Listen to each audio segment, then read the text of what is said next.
你個離岸信託咧可以定喺香港或者 BVI 嘅喎，咁你會想定喺邊度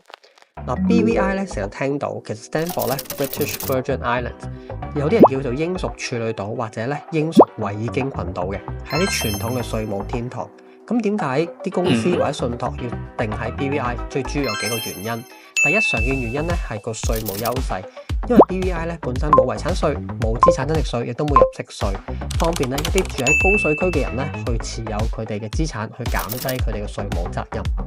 第二咧 ，BVI 嘅信託咧好多時候咧都有個比較好嘅資產保障，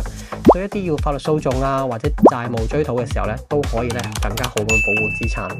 咁第三當然係保密性啦，因為啲信託嘅資料啦或者客戶資料咧都唔會放上網，可以輕易咧咁俾人搜索得到，咁所以保密性就較高啦。